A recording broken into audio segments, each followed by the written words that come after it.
Okay, so this is Storycards. It's a collectible card game. I'm going to show you a little video because I guess I'm running out of time, so you guys can check it out. The music is still work in progress.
So that's good, yeah?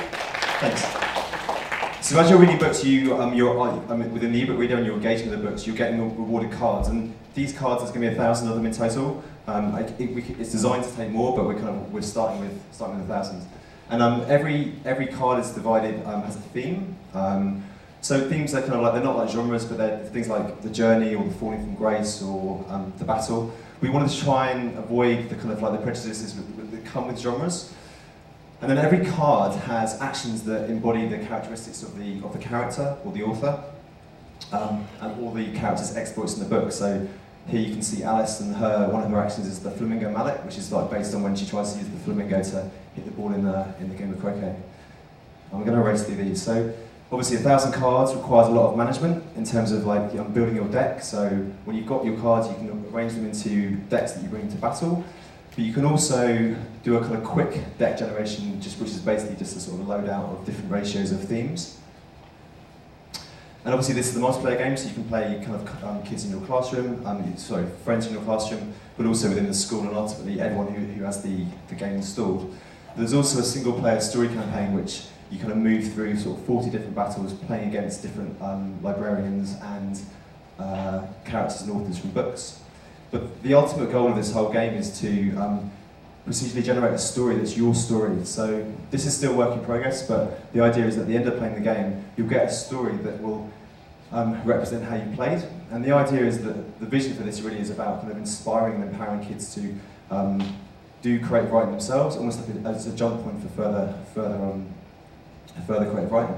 And I think I won't do Crafty Cut, because we're going to run out of time, aren't we? Yeah? Okay, so that's it? Yeah, okay.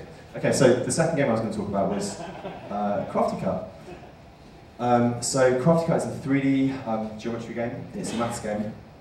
And the idea is you're trying to find 2D shapes within 3D objects. So that's an octahedron, which is two square-based pyramids joined together. And you need to try and find a square. And a square, so the kind of criteria for a square is 4 sides, 4 equal lengths, and 90 degrees internal angles. And if you slice it, you get 3 stars. So the grading process is based on kind of like how well you find that 2D shape. And then you add more objects, and you limit the number of cuts, and you increase the complexity of the objects themselves. And you've got a really fun, Moorish puzzle game. And this is a minute and a half.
I'm Britt Meyers from Fay Games. I'm going to go solo for the moment. In March of 2011, we began development on a word game that we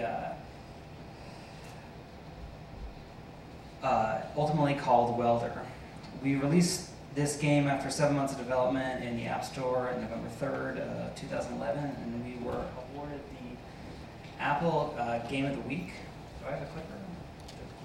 No. Arrows. All right. That's cool. Here we are. All right. So we were awarded the Apple Game of the Week, which was an amazing thing and totally unexpected, and launched us from like 3 downloads into many, many, many more downloads than that, which was very exciting and thrilling, and that wears off. We released 4 major updates over the course of 10 months following that, and we currently have 1 million worldwide installs, which is very exciting, and it has been a great run and a lot of fun to consume my life over the 18 months of development.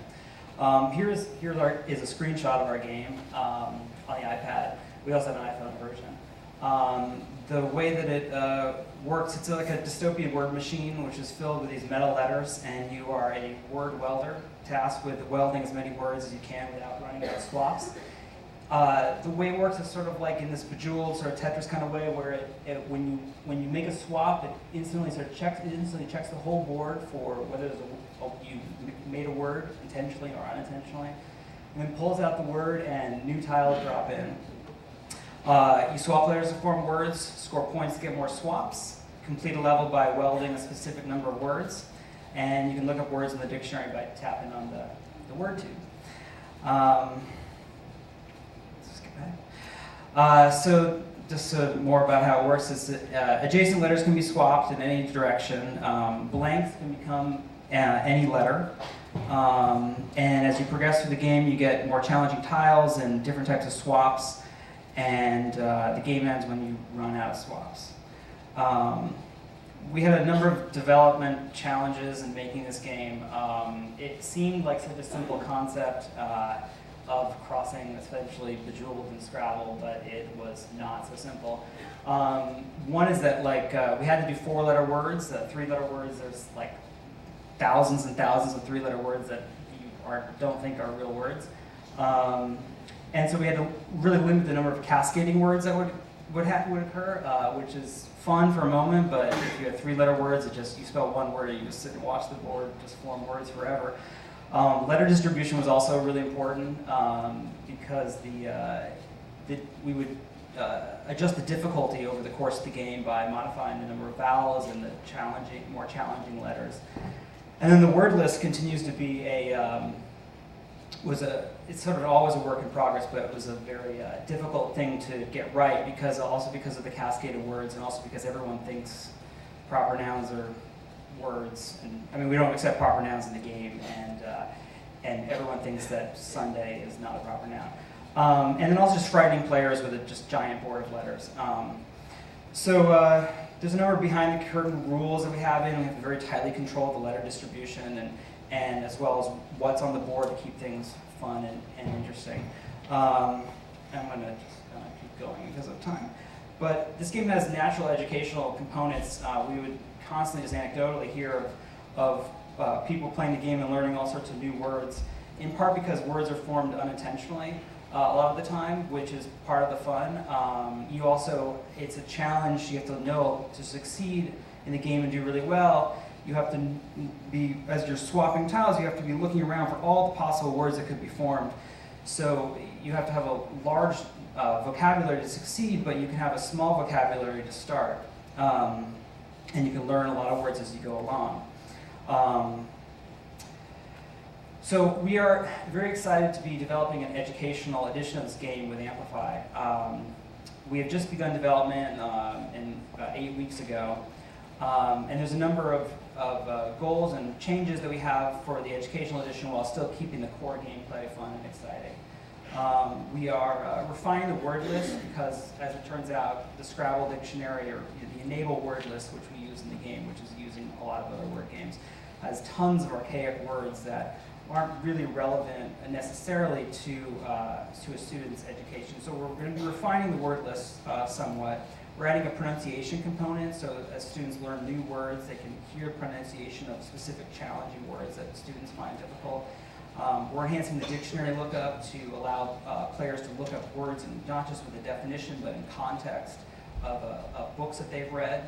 And we're also adding a new boost feature that, just like power-ups, that you can earn these power-ups by forming longer words and achieving more, forming longer words and doing other things that are more challenging in the game. We're also adding a new kind of swap where you can smash a tile. The tutorial in the commercial game is fairly simple and was limited by our sort of budget at the time. We're doing a much more interactive tutorial for the educational edition. One of the things that's there's a sort of a learning curve when you first start the game where once you get over, you begin to really see the board and see all the words in all the different directions, but when you first start, it just looks like a ton of letters. We're also having mini games where you have specific goals of spelling words with specific letters in them or specific types of words. And we're also adapting the difficulty based on on the type of student and how the student performs in the game. We're adding hints and tips, and we have a Weld of the Day feature, which is like a single word every day that if you weld, you get a special bonus. Here's a screenshot of where we're going with the W.E.L.D.E.R Educational Edition, the boost along the side. You can lock the board and you can lock the board and not have words pulled out for a period of time as one of the power-ups. And so in terms of challenges for the Educational Edition, we're just beginning in the last 8 weeks, but one is encouraging students to spell longer words. It's easy to sort of evolve in spelling simple, shorter words that you already know.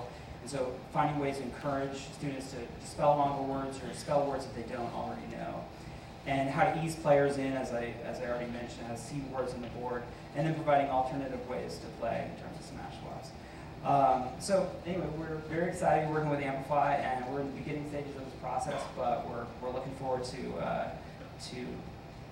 completing it. And we're going to be doing a Q&A, I think, after this, so I'm going to take questions after this. So thank you very much.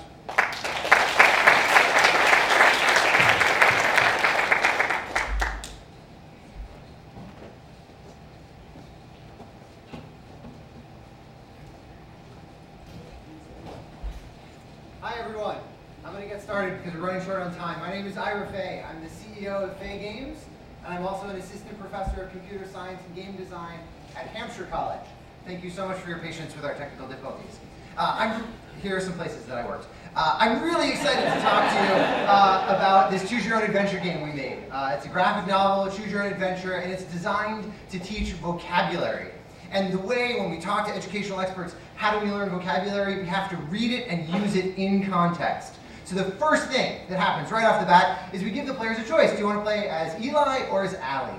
And when we play tested this game early on, we only had a male protagonist. That was the only option we had for the players, and we found that boys like the game, girls like the game okay, but not as much. We said, hey, maybe we should add a female protagonist to the game. As soon as we did that, girls liked the game a lot more. So I think that's a good lesson in having multiple choices for protagonists, and also to play test early.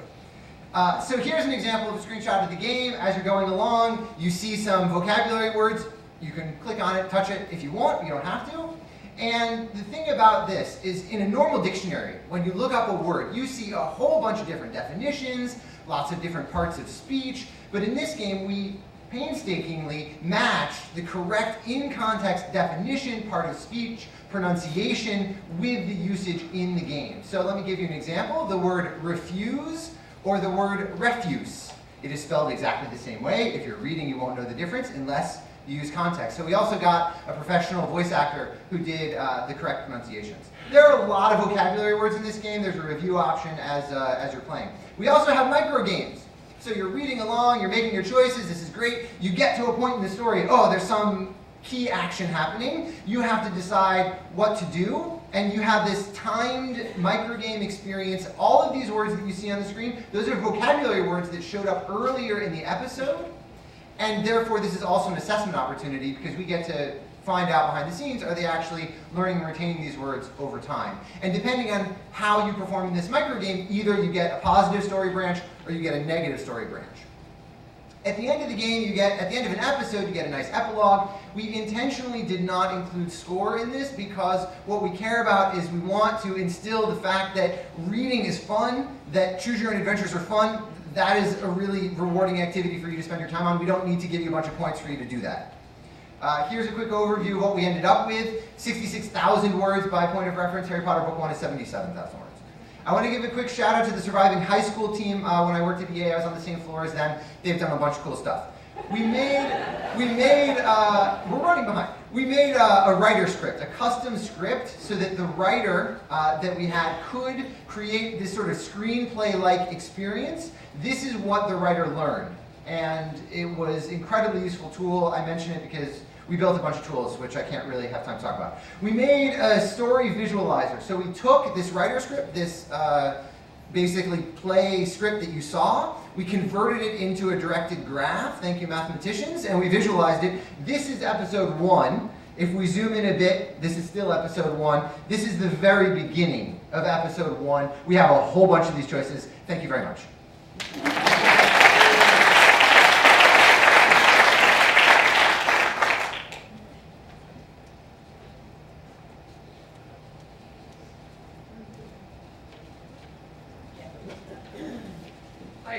I'm Zach Barth from Zachtronics Industries, and I'm going to talk to you today about how we use the MDA framework to create science games. So raise your hand if you know what MDA is. Awesome! If you don't, it stands for Mechanics, Dynamics, Aesthetics. So as a game designer, we have to reach the game player. Really the only thing we can do is creating mechanics, the rules of a game. But out of these mechanics emerge dynamics, so the runtime gameplay of a game. And then that kind of collides with players and has an aesthetic and a response. You know, maybe it causes emotions, maybe you learn something, maybe you hate it and you throw the game away. Whatever, that's the aesthetic of the game. So we set out to make a game about starch metabolism, which has some various scientific things involved with it. The fact that glucose and oxygen combine to create energy and some byproducts. That starch can be broken down into glucose using an enzyme called amylase. That there's systems in your body, the circulatory, respiratory, digestive systems that all play key parts in this. And there's even related other topics like plants. So we've got all this science, and if we're using MDA, where do we stick it in? One kind of obvious thing you could do is build mechanics, game mechanics that use the science, that are the science mechanics. That makes lots of sense, right? So when you do that, you know, like in this case, mechanics of the game, the systems of the body function automatically, and that players can add food and oxygen just like in real life, and you end up with a game kind of like this. So this is something that Amplify built before we came on. It's not really a game, it wasn't meant to be, it's a simulation. It's a version of the body, it works automatically, you see all the little particles out there. You can add food to it, you can adjust the altitude, like the oxygen, you can change their activity level, and so for the dynamics of this game, that's pretty much, it acts like a body, you know? And the aesthetics of it are that you can attempt to kill the simulation person by force-feeding them and cutting off all their oxygen. And this is exactly what kids did when they were given the game, because this is really the only part of, like, this was the interactivity of this game, was that you could do that. And that wasn't really what they were going for. So we sort of went back to the drawing board and said, but how can we do this differently? We could stick the science and the dynamics. So in this case, we wanted the dynamics of the game to be that when you're playing this game, that the runtime rule, the way that the game plays, kind of correlates to the systems of the body. So the body's performing glucose and starch reactions, but only with player interaction. And so what we did is we created a game called Metabosim, where the mechanics of the game are completely not scientific. You're flicking around particles. You're choosing when to beat the heart and when to beat the lungs, and maybe you just make the heart beat really frantically and use up all your energy, and then you lose. You know, there's things that a body would not normally do that really aren't found, but what it does is it creates these dynamics that actually resemble the material really closely. We have a version on the left is the human version, which you can see all the organs, all the same systems of it, and all the same particles even, but it's actually interacted because of how we designed it. And then there's a version for the plants, which is really cool because like plants create glucose, which can be broken down by plants in the same way as in humans. Amylase is present in both for breaking down starch, so it creates a lot of correlation there. And we were able to expand far beyond the curriculum, which is really awesome. We also did the same. Oh, right. Okay. So yeah. So we used MDA, and but the aesthetic you get is a proper game, as opposed to just trying to kill a simulation person. You're actually playing this game. You're trying to win. It's playable. It works. We also did the same thing for a game about ecosystems and food webs. We've got trophic levels, energy transfer, producers, consumers, decomposers. Things can go extinct. There are dependencies in food webs. So we targeted dynamics of populations that rise and fall and crash based on the player's actions. We ended up coming up with mechanics that are unlike, we started building something that felt more like an ecosystem simulation, because we were idiots and forgot everything we learned in the previous game. It did not work at all, and finally we realized, hey, let's make it a match 3 game.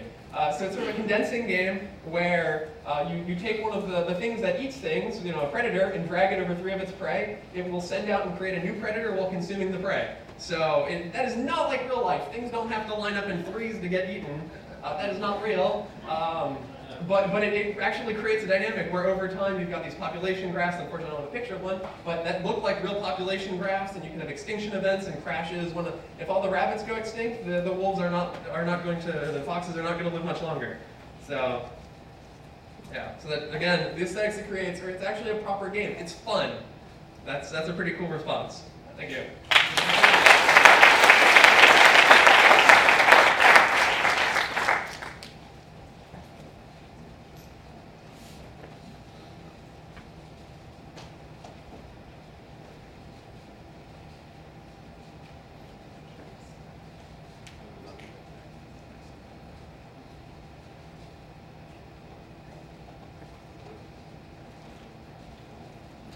Hello, my name is Krajewski. I'm studio head at Strange Loop Games over in Seattle. We made our first game. Oh, what did I do? Where's the clicker? The clicker is not working. It's the theme of the day. Okay, arrow keys. Got it. Uh-oh. It's at the end.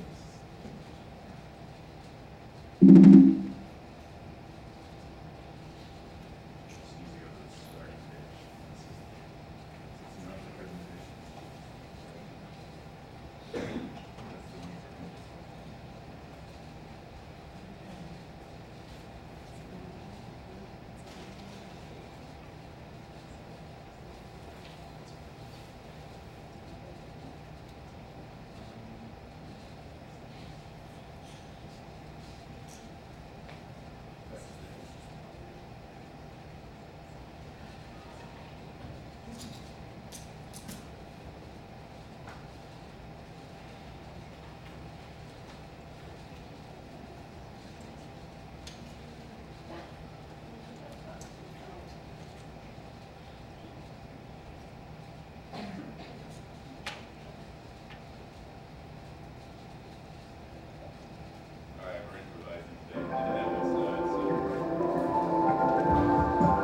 So this is a game we made called Schell.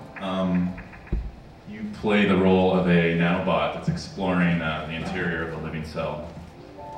So our approach to this game was we wanted to really put the player in control of their learning. They were the one that was seeking out the information. They were the one pulling the knowledge instead of us pushing it on them.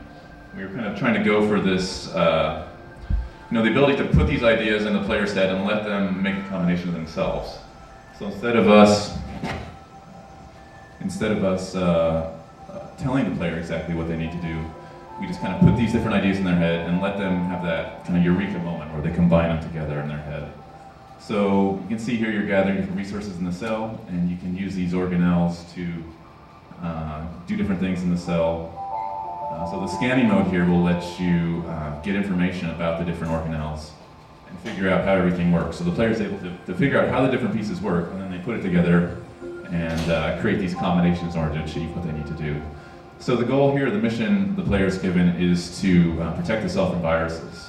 And to do that, you need to create these lysosomes, those red ones there.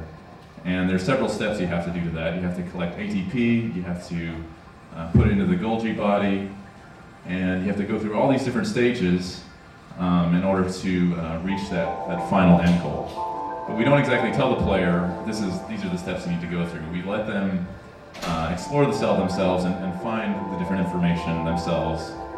and put it together and have that kind of moment. Let's see if I can skip ahead a little.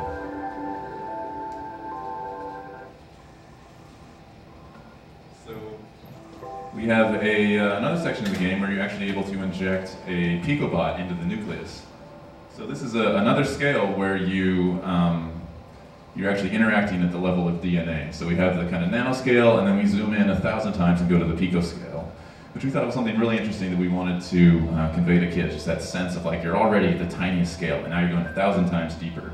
Just really getting into this incredible world. We spent a lot of time trying to make it visually interesting, get the shaders right, and just make it seem like this place where all this incredible stuff is happening trillions of times in your body.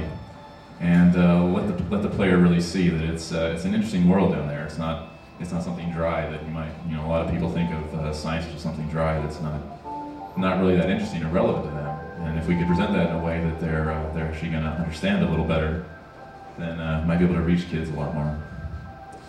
All right, so not the presentation I was planning to give, but I will leave it at that. Thank you.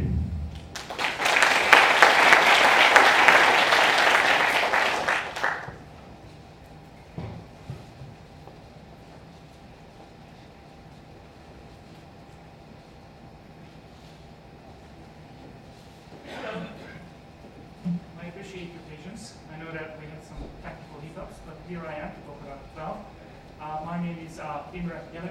I am the CCO of Bossa Studios. We are based in... Hi. Hello.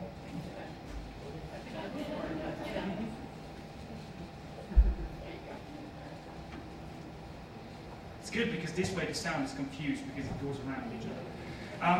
So I'm here today to talk about W.E.L.D.E.R and not to sing from Avenue Q, which is really difficult on this stage. So we are probably most known for the infamous comedy game and YouTube hit Surgeon Simulator 2013. Thank you. But we've done, it's one person. I hope it's going to be more. But we're working on W.E.L.D.E.R now, which is a story-led math puzzle 2D platforming game. It's quite a mouthful. What we were trying to do when we set out to create this game is that we created these 3 pillars. And we were hoping that by the time we finish this game, all of these things are going to be true. The first one was that we would like to make a game where people and kids can learn new stuff without them ever realizing or ever feeling that someone is trying to teach them new things. Secondly, we wanted to make a game which is obviously linked to very specific points of their curriculum, but at the same time, it allows them to use their street smart math. I'm going to come back to that later on. And thirdly, we wanted to create a game which gives a personality to math, which turns it from a scientific endeavor into something cute or something that you can actually like, something which you can have an emotional relationship with. We are about 2/3 of the way through the development of this game, so I guess it's a good time to recap of where we think, where we are about these 3 points.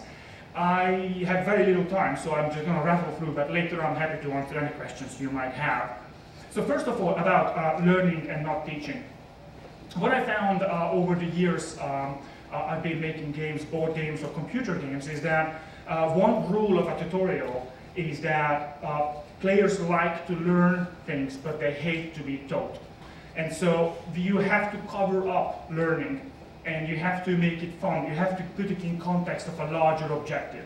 So in case of W.E.L.D.E.R, what we are creating here is that there is a universe. There's a universe inhabited by numbers. And we hope that players are going to want to explore that universe. They want to find out what's at the end of the level. They want to solve the puzzles that we put in front of them. And all the while, not feeling that it is a math exercise, but along the way, they're going to pick up pieces of information and pieces of knowledge about math, let it be simple arithmetics or more complex concepts. The second point which I mentioned was about street smarts. When we were talking to kids in focus tests, I heard the line, "I hate math," so many times that it was actually funny. And I was one of those geeky persons who wanted to tell them, but math is like poetry, which usually I got a look of disdain in answer. But why is that? And what we found when talking to those students, that they don't necessarily hate math. They hate or they dislike their experience of math in the classroom, and there is a very clear divide there. There was a very interesting research done in Brazil, which you might be familiar with. It's summed up in that book, which basically tested kids in an environment where they worked at marketplaces, at stalls. And what they found that they were able to do really complex math in their heads really quickly, very successfully. But if then the same kid was put in a classroom environment and asked to perform the exact same mathematical calculations in the school form, they utterly and completely failed to do so. So when we created this game, as I said, we wanted to make sure that there is an environment where people can use their street math skills. What it means is that when they look at an environment and when they see that, okay, there is a weight-sensitive bridge, and I am 13 at the moment, and I have to be under 10, then I can understand that I have to grab somewhere a number which is going to make me lower than 10, and they go around and they find one, and they add to themselves or subtract it from themselves. So the whole experience became very physical. It is a universe with its own rules, within which it makes sense that I can grab a number and the number can run after me, or the fact that I am a number. That's, by the way, our lead character in the middle. So this whole experience becomes very physical, so it doesn't feel like something you would do in the classroom. But in the end, without you realizing, you are going to do the same exercises which you would do in the classroom, which is addition, subtraction, division, and etc.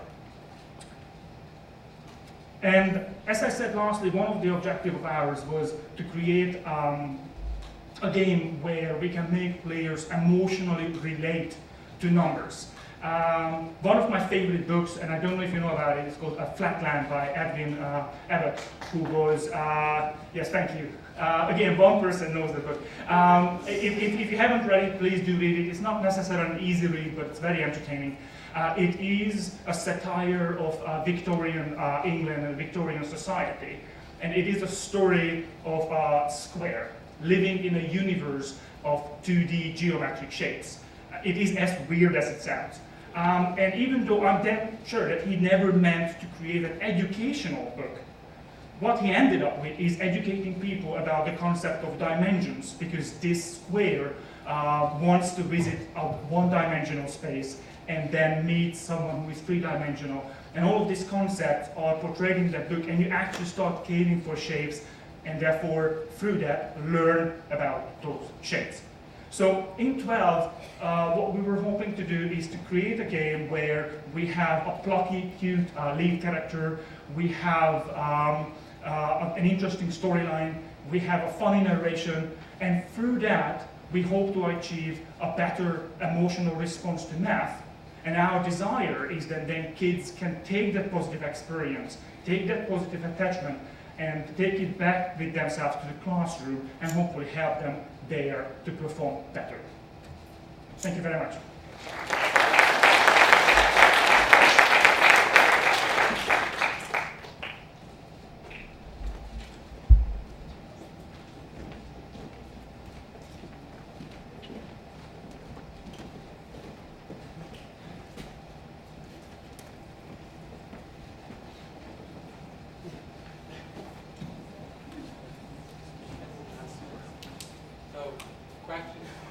Yeah, questions?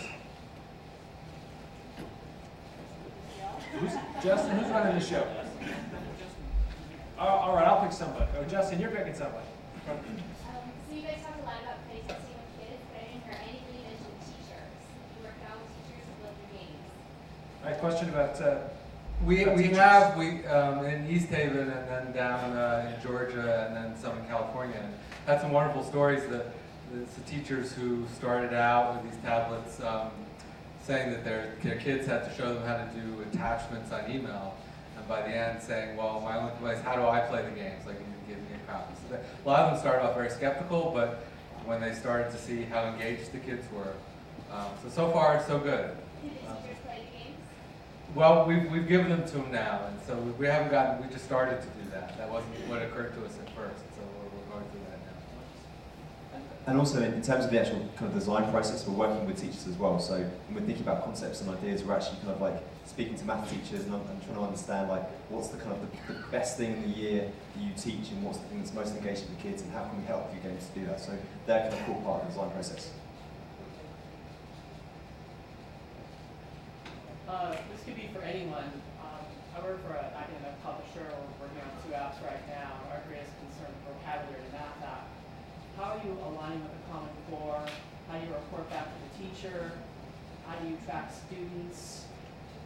I could ask a million questions. So Justin, make sure to repeat the question. Yeah, so the question's about aligning with the Common Core, and I think it's really different for ELA than for math, just because the structures of the Common Core are very different. So for math, it's pretty straightforward that basically the Common Core standards in math are learning progressions and pretty granular, and so the designers can basically take the Common Core standards and turn them into level design, right? It's just you have, and Jared Comfrey, who's one of the authors of the Math Common Core Standards, is one of our curriculum authors, so that they can work with her. On ELA, it's a little different, because the conclusion we've come to is, in the sense, there's only 1 or 2 ELA standards. If you look at all the standards, I mean, there are obviously a lot more, but if you look at them across grades, they don't change really from 4th grade on. You're just taking the same skills and applying them to more complex texts. And then when you start to try to tease them apart, they don't tease apart very well. Basically what you're trying to get is kids being able to write and read well with texts of increasing complexity. So aligning to the ELA is really what we're trying to get at. The big things that David Coleman, the primary author of the ELA Common Core Standards, who I've known for 30 years, was trying to get at, which is getting kids to read ambitious books, to think, read like a detective and write like a reporter. So those are the kinds of things. But I would say we're more aligning, especially ELA, with the goals of the Common Core Standards rather than the sort of assessment tasks, if you want to put it that way. And then science is a harder case because the next generation science standards, I think, are messier than either the math or the ELA ones. So they're a little bit of a grab bag. So we do pay attention to them, but again, I think more in terms of goals than in terms of very narrowly aligned things. I asked earlier when it was just Jesse on stage, but I think that, I would say that I learned to read because of like Redwall and Zelda and Sports Illustrated, basically, and those things were really fun for me and exciting for me, and I loved reading about the games that I was playing. So I wonder if making a game that's meant to teach a kid to read in some ways misses the point of like just creating an experience that's really rich, let them write stories and share with one another and things like that. Not that I think it's bad, because I think it's amazing and I would want to use all of these games. Just curious what you guys think of that. Yeah, I can say just a couple more things, right? The question being, is it possible we may miss the point by creating an experience that is about reading and about literature when kids may get excited about reading by finding their own things to read. And I guess one answer to that is if that were the case, it would be a solved problem. The world is full of things. The world is full of Sports Illustrated. The world is full of these things that the kids could go and read. But still, when we look at the numbers of kids who are reading for their own enjoyment at the junior high level, it's not where we want it to be. And so the idea here is to try and craft something that can try and address the issues that will invite them in to that world of reading. Certainly there are students out there who don't need this. They're going to be there anyway. And then there's students who this will never reach. It's just too far of a jump for them. We're focused on the ones in the middle who we feel like this could nudge them into a world of reading to kind of bring them in. Over on this side. I like that, like this. Okay, a couple of quick questions. So you've gotten us all pretty excited about these games, but only one of them right now is available. So when is this catalog of games going to be available, number one? And then what's the cost to an instructor and to the students? And then, gosh, the W.E.L.D.E.R, the edu version. Okay, I just downloaded the iTunes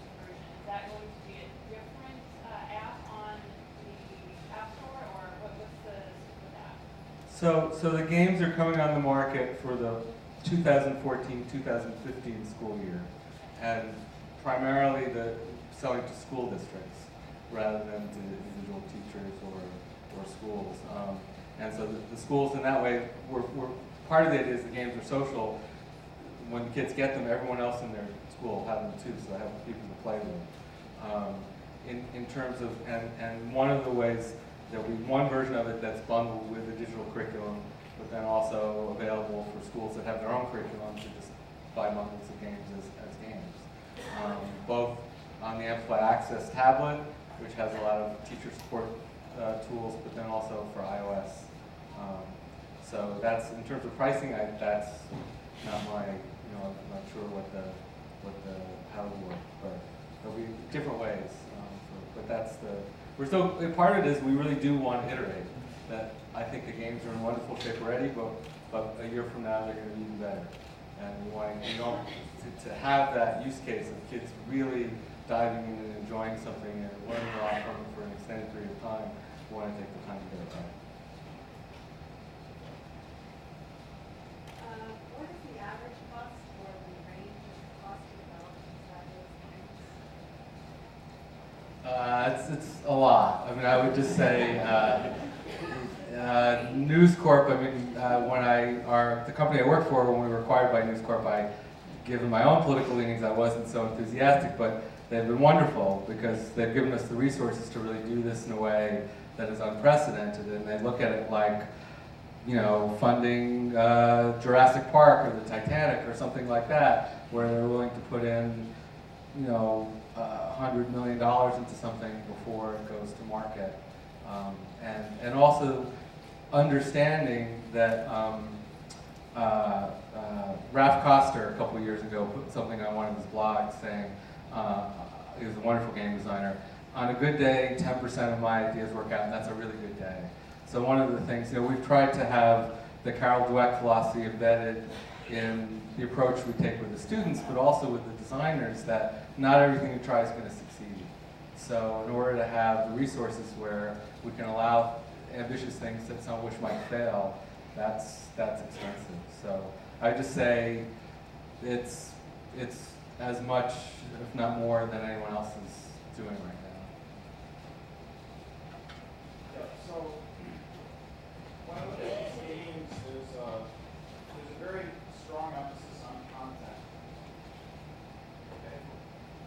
And one can argue the process is as important or more important than content.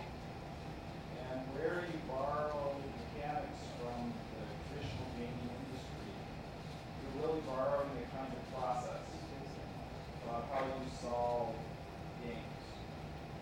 If process learning is an important part of education, then potentially that means that you're using the wrong mechanics for educational learning purposes. And where that comes out is the following. Real deep learning involves relearning. Okay? Not just learning the thing you want, but then relearning as you get deeper and deeper into it to understand more deeply. Let me give you an example of what I mean, and then so physicists for many years worried about the fact that a large number of Americans believe that actually the sun moves and the earth stands still. So they provide various ways to convince kids that in fact it's the other way around. Those activities mean kids come away thinking that the sun does not move. In fact, the sun moves faster than the earth does. So you have to unlearn something you learned in order to learn something to begin with. That's why process is important. So my question to you is, what do kids have to unlearn eventually from your games, and what process are you teaching them to unlearn from your games?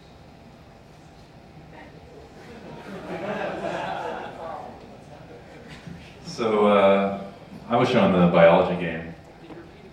Yeah, so the question was, well, it was a long question to repeat, but it was basically asking how do we focus on process with these games that we're creating, How do students unlearn things that they may need to unlearn after learning something initially?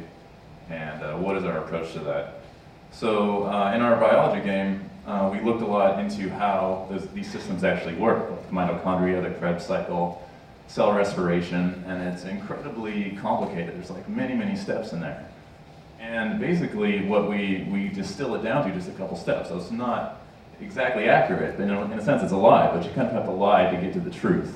You have to kind of give them something up front before you can get into the details of it. And that was kind of our approach to it. It's definitely true with Metabosim too, that it's not like real life, but it kind of is in a way that can get across some ideas that are building blocks to further later, years later, fully understanding the processes at work. I think one thing is that certainly in the Amplify curriculum, which has a lot of simulations which are not games, and then also in the games, so that Zach showed you there was a curriculum simulation modeling the same processes as Zach's game, and the kids will have both. And so one of the things that will immediately confront them is different simulations which look very different and act differently, which are meant to be representations of the same process, and use that as a way of getting into how to understand what a simulation is, and that any simulation is always an abstraction from the real thing, and to get them to start to think about those things. Back.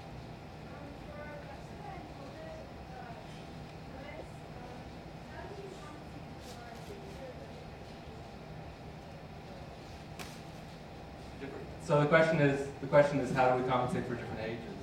And there I would say it's even a harder problem, because where you're looking at academic skills, even for a very specific age, the range, it's almost what a third grader can be at a higher skill level for a particular skill than a ninth grader. So we have the whole spectrum.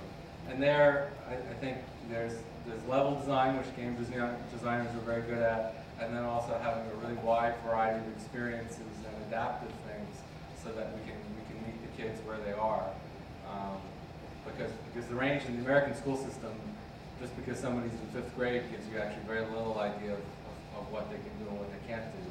So the games have to both be able to figure that out and then sort of put them somewhere where they can be. Jesse, you want? Oh, I mean, it's very much trying to use standard game design techniques. So if you're good at something, we want you to zip through it quickly so that you don't get bored there. And when you come upon something that's difficult, we want to make sure that we gradually sort of ramp the challenge up. It is difficult, but the good news is we're over a relatively narrow span that these games are for. They're over kind of a 3-year period, which of course there's big gaps in those, and we're trying to work on it. But and of course it's very different case by case with different things. The way you do vocabulary is different than how you do spelling is different than how you do biology. So we're just a lot of play testing is what it comes down to.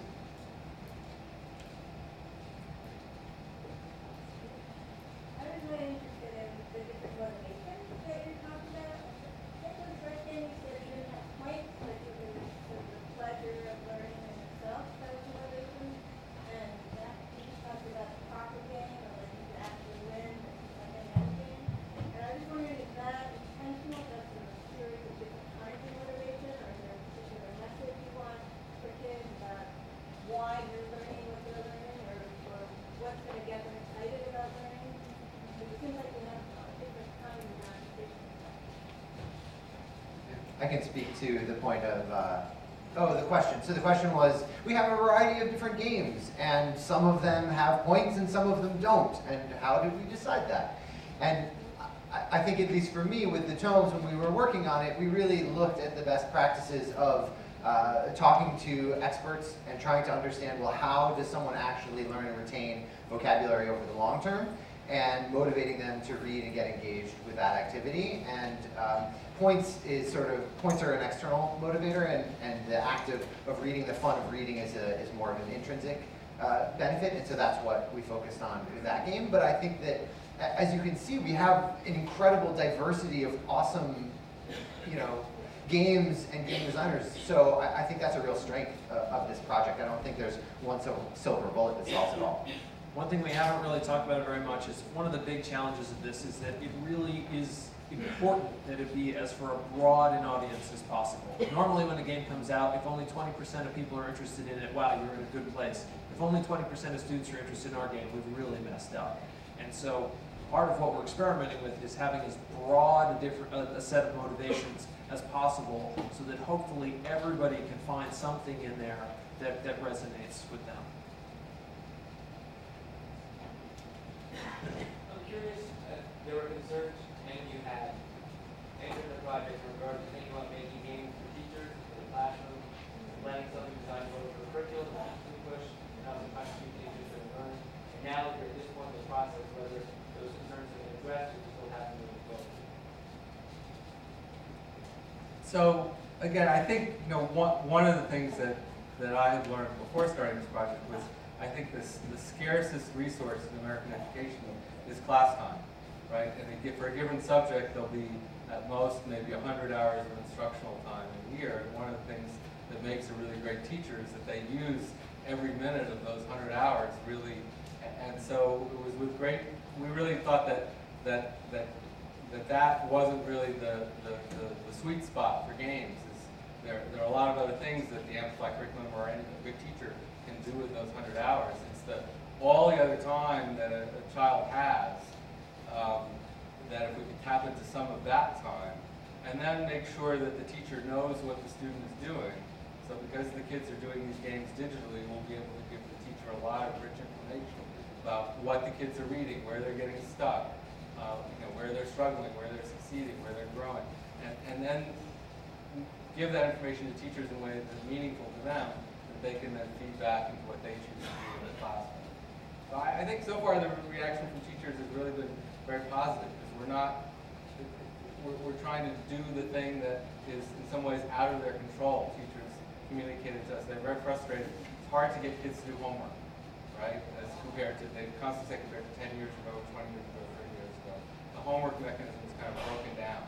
And so that we could hopefully provide something that starts to address that, they're excited about it. I often think of our project as kind of the school's library, right? The library in the school is not part of the curriculum, but the idea is hopefully there'll be situations where the students are in there and will find something that pertains to them that they'll connect with, exploring on their own.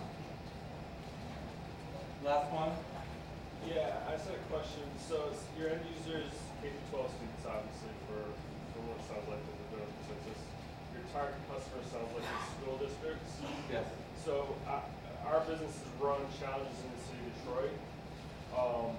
We did one at one school where we went from the principal, had them kind of, okay, yeah, we're signing on, we're going to do your program. But another one where we went to the teachers and got teachers actually to sign up and be a part of it. Went great. You're going after school districts, so you're going to ask the school district, hey, sign in this program and do it, and they're going to tell the teachers. Well, we've worked with, so Detroit's one of our clients. We're in all 50 states already with some of our teacher-facing products, including the city of Detroit. So we've been pretty successful precisely because we're used to working with teachers and going on a classroom by classroom basis.